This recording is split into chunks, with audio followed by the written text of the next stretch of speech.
Why don't you just disappear? Stepdaughter snapped during a fight her mother joined in, we'd be better off without you. I didn't say a word, just packed my bags. This morning my phone blew up with 13 missed calls. Something felt off the moment I walked into our living room this Sunday morning. The house was unusually quiet. But that wasn't it. My eyes swept across the room trying to place what was wrong. Then it hit me. All our family photos looked different. I stepped closer to the large frame above the fireplace, the one from our trip to Yellowstone last summer. The photo was there, but I wasn't. Every picture of me had been carefully removed, leaving awkward gaps in family moments spanning the last 3 years. I stood there, coffee cup growing cold in my hand, when I heard Stella's door upstairs close softly. My stepdaughter's footsteps paused at the top of the stairs. She'd obviously noticed I was up. After a moment's hesitation she continued down, phone in hand, deliberately not making eye contact as she headed for the kitchen. "Morning," I said, keeping my voice neutral. The silence that followed was heavy with intent. 3 years, that's how long I'd been in Stella's life. 3 years of carefully building trust, of movie nights and math homework help, of trying to be there without pushing too hard. Now, at 16, she'd started pulling away. I'd been expecting typical teenage rebellion, but this felt different. It started last week when I offered to help with her chemistry project. She'd been struggling with the subject and I thought, well, it doesn't matter what. I thought her response was like a slap, "Stop pretending you care about my grades. You're not my real dad." I'd heard variations of that before, but something in her tone was new, sharp, deliberate. Delilah, my wife, was in the kitchen and must have heard, but she said nothing. That silence felt like choosing sides. The tension built over the week. Small things, dishes left in the sink with pointed looks, doors closing just a bit too hard. Conversations that stopped when I entered rooms. Delilah grew distant, too deflecting, when I tried to discuss what was happening. "She's just being a teenager, Thomas, don't make it about you." But last night everything exploded. Stella was texting at dinner, against our usual rules. When I gently reminded her, she threw her phone down. "God, why are you always policing everything I do? Why can't you just leave me alone, Stella?" I started, "I'm just trying to." "To what play, Dad? I already have one." She stood up, chair scraping against the floor. "Why don't you just disappear? Nobody asked you to try so hard. It's pathetic." I looked at Delilah expecting I don't know what. I expected support, mediation. Instead she sat down her fork and said quietly, "Maybe we'd all be better off if you did." The words hung in the air like smoke. 3 years of memories flashed through my mind. The day Stella first laughed at one of my dad jokes. The night she called me in tears when her first boyfriend broke up with her. The proud smile Delilah gave me. When Stella asked me, not her mom, to help pick out her prom dress, I stood up slowly. "My dinner half eaten, okay?" I said simply okay what Stella challenged. But there was a flicker of something in her eyes, uncertainty. "Maybe, if that's how you both feel, okay." I walked upstairs to our bedroom and pulled out my old duffel bag. I could hear them whispering downstairs, but nobody came up. As I packed enough clothes for a few days, I noticed my hands weren't shaking. I felt oddly calm. When I came down, Stella was gone, probably to her room. Delilah stood in the kitchen doorway, arms crossed. "So you're just leaving? That's your solution? You said you'd be better off." I replied, checking for my keys and wallet. "I'm respecting that that's not." I didn't mean she stopped pride or anger or something else, holding back whatever she was going to say. I picked up my bag. "I'll be at Ryan's. I'll figure out something more permanent soon." I paused at the door, when Stella said those things before it hurt. "But hearing you agree that broke something, Delaware." I drove to Ryan's place in silence. He took one look at me and set up his guest room without questions. That's the kind of friend he is. I turned off my phone and took a sleeping pill from the emergency stash in my travel kit. This morning I woke up to sunlight streaming through unfamiliar curtains. When I finally turned on my phone, it exploded with notifications: 13 missed calls, 8 from Delilah, 3 from Stella, 2 from Quinn, my sister. 27 text messages, 4 voicemails. I haven't listened to them yet. I'm sitting here in Ryan's guest room watching the morning traffic below, thinking about those empty spaces in our family photos. Maybe they were always there and I just didn't want to see them. My phone buzzes again, it's Stella. After everything that happened, I find myself staring at her name on the screen wondering what could be so urgent now. But I'm not ready, not yet. Sometimes the hardest thing isn't walking away, it's knowing whether you should walk back. Update 1 first. Thank you all for the supportive comments on my last post. I didn't expect such an overwhelming response to address the most common questions. Yes, I've read the messages. No, I haven't replied to any of them yet. And yes, I'm still at Ryan's. This morning started, like the others, me pretending to focus on work while actually staring at my phone wondering if I should break the silence. Then Ryan dropped a bomb over breakfast. Miles is back in town, he said, sliding his phone across the table. There on Facebook was a photo of Stella's biological father tagged at a local restaurant 2 weeks ago. The same Miles who hasn't paid child support in 3 years. The same Miles who missed Stella's last 4 birthdays. Suddenly, the timing of everything made sense. I scrolled through my texts again. Delilah's messages had evolved from angry, real mature Thomas running away. Instead of talking to concerned. Please just let us know you're okay to something more complex. Her latest read, there's something you need to know. It's about Stella. Please call. Quinn showed up around lunch armed with coffee and that, no nonsense. Look she gets when she's about to meddle in my life. You look like hell. She announced, dropping into Ryan's couch. Thanks, always good to see you too, sis. She didn't smile. I ran into Stella at the mall yesterday. That got my attention. How is she meeting Miles for coffee? She didn't see me. Quinn watched my reaction carefully. She looked hopeful. You know that look she gets like when she's trying not to get too excited about something. I knew exactly what she meant. It's the same look Stella had when she got accepted to that summer program last year, like she was afraid to believe something good was really happening. Did you know? He's been messaging her for months. Quinn continued promising to make things right. This time my stomach twisted. I checked Stella's Instagram, something I rarely do. Her latest post was a photo of her and Miles captioned, "Real family time." The comments were filled with heart emojis from her friends, none of whom knew the history there. Ryan, who'd been quietly listening, spoke up. Remember what happened last time he showed up, when Stella was 13? I remembered Miles had swept in with grand promises, lasted 2 weeks, then disappeared again. Stella didn't get out of bed for days after Delilah and I spent months rebuilding her trust, convincing her she was enough, that she deserved better. As if on cue, my phone lit up with a text from Delilah. He's asking her to move in with him. She's actually considering it, please. Thomas. I know you're angry with me, but she needs you. I started typing several responses, deleted them all. What could I say? Sorry, you told me to disappear, but now you need me to reappear. The whole situation felt like a cruel joke. Then came another notification, Stella's new Instagram story, a picture of college brochures spread across her bed with the caption, "Big change is coming. Sometimes you have to choose your real path." Those were Miles's exact words from 3 years ago, right before he moved across the country for his real path and stopped answering Stella's calls. Quinn must have seen something in my face. What are you thinking? I'm thinking about the day I married Delilah. I said slowly, remember what Stella said in her speech, how sometimes family finds you when you're not looking for it. And now, she's posting about her real family and her real path while Miles plays Father of the Year. He's got her convinced. I stopped as my phone started ringing. Unknown number. Thomas, this is Miss Anderson from Riverside High, I'm Stella's guidance counselor. I know this is unusual, but I need to speak with you about some concerning changes in Stella's academic plans and recent behavior. Would you be able to come in tomorrow morning? I agreed to the meeting, my mind racing. Stella had been maintaining straight A's since freshman year, determined to get into a good college. What could have changed? After I hung up, Quinn and Ryan were both watching me expectantly, so Quinn prompted. So I think it's time to stop being silent. I picked up my phone and finally opened the voicemail from Stella. Her voice was small, unlike her usual confidence. I know you probably hate me now and I get it. I need to tell you something about why I said those things about Miles. Just please call me back. There was something in her voice that reminded me of the 13-year-old girl who used to check the mailbox every day hoping for a letter that never came. I'm meeting with the guidance counselor tomorrow at 9. After that, I think it's time for some honest conversations, because the thing about disappearing is sometimes it lets you see things more clearly from a distance. The school's number is still on my screen. Next to it is a text notification from Miles to our family group chat, which I'm still part of. Great news, big announcement at dinner tomorrow night.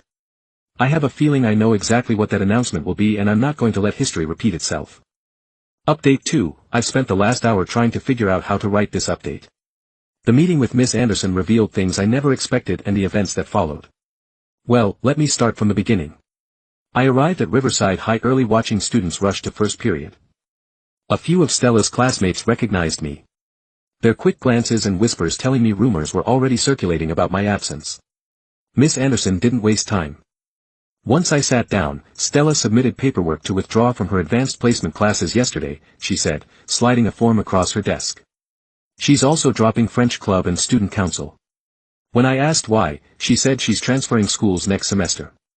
My chest tightened. These were the programs Stella had fought to get into, the extracurriculars she'd been banking on for college application. There's more. Miss Anderson continued. Last week she asked me to send her transcripts to 3 different schools, all in California. She paused watching me carefully, the same city where Miles recently bought property. That's when the pieces started falling into place. I pulled out my phone showing her Miles' big announcement text. Let me guess he's opening a new business out there. She nodded. Stella mentioned something about a startup, said her father needs family investors to get it off the ground.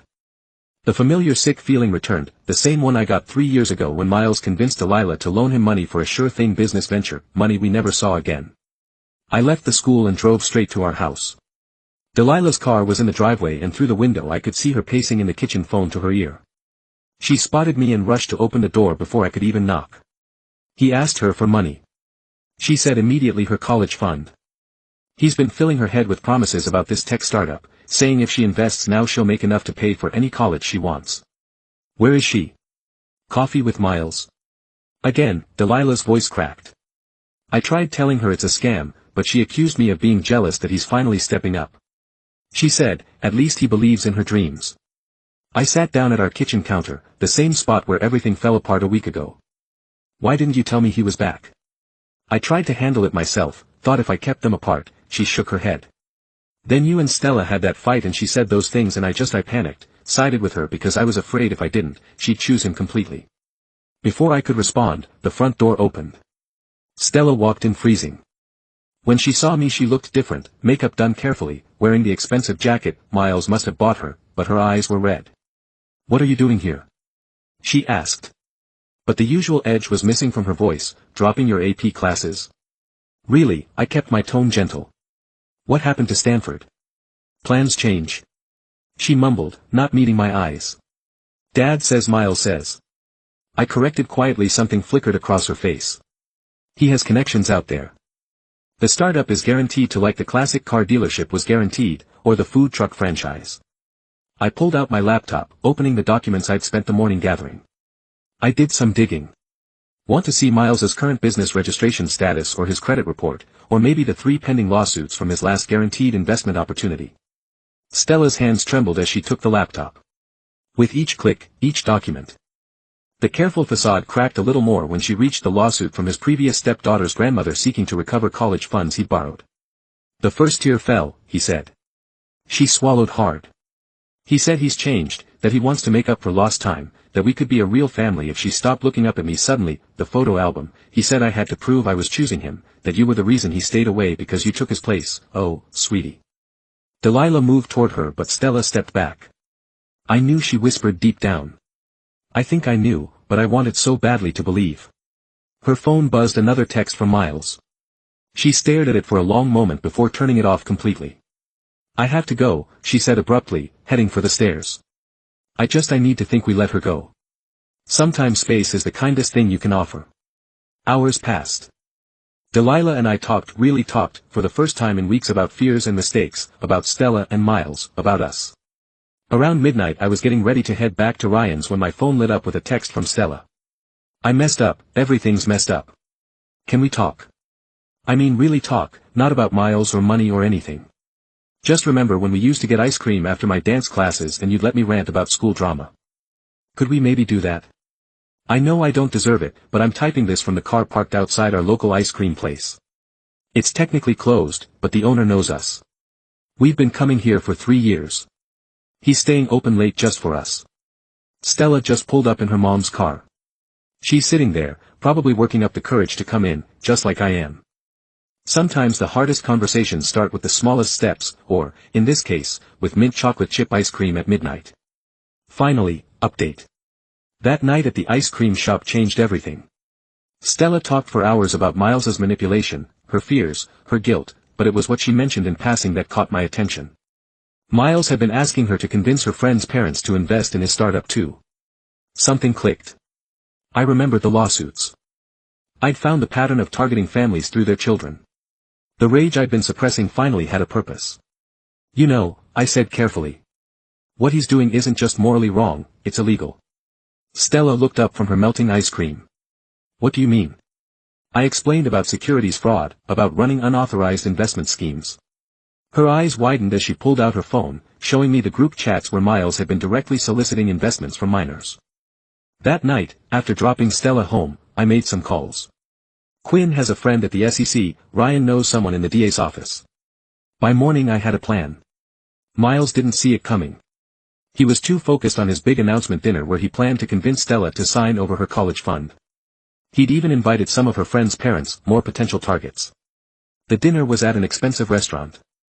Miles was in his element, talking about Silicon Valley connections and guaranteed returns. I waited until the appetizers arrived before standing up. Before we continue, I said there are some people who'd like to join us. On cue, 2 federal agents and a state investigator walked in. Miles's face went from confident to confused to terrified in seconds. Turns out, Miles wasn't just running one scam. The investigators found 7 different fraudulent schemes across 3 states.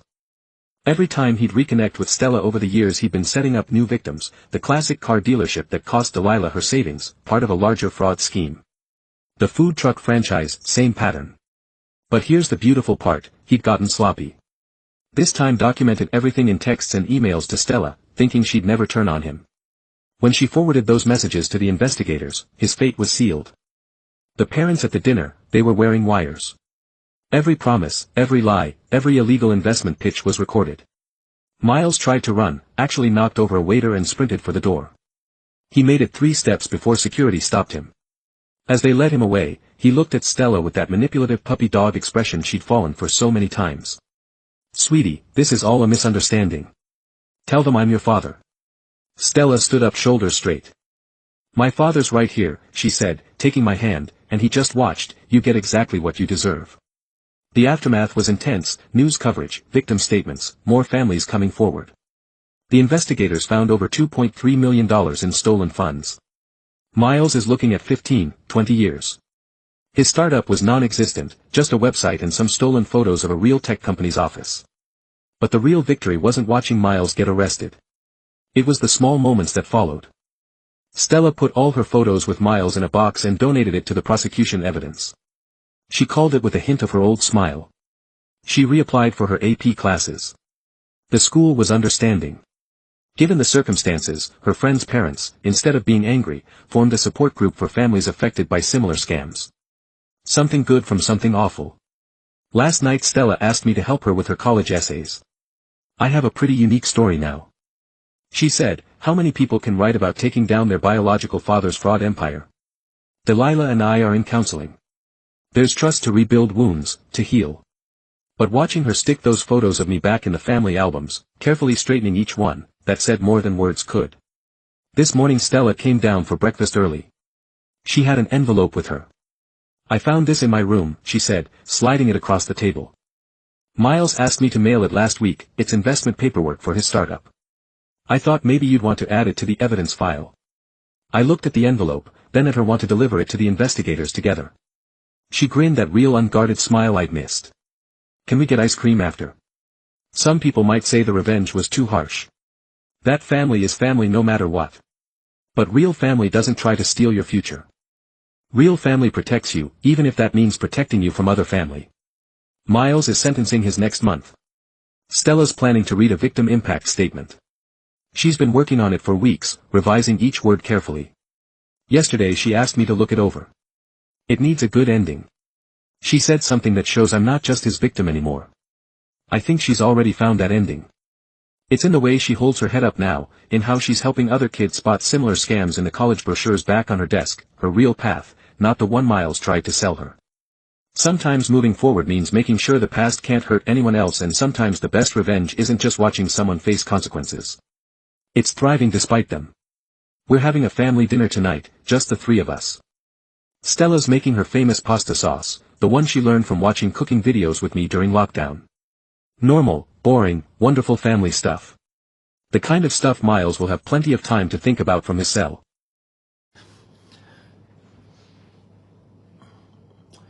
Good morning， 早安，妈妈们。借我你那个麦试一下。你们收到了这个 Oxford Dictionary Pen 没有啊 ？E 卡姆斯就是上次 Kobe 的第一，跟这个 E 卡姆斯配合，然后开卖的这个 E 卡姆斯。就是 E 卡姆斯，我自己呢也有买一套给我的孩子，然后呢我也买一套送给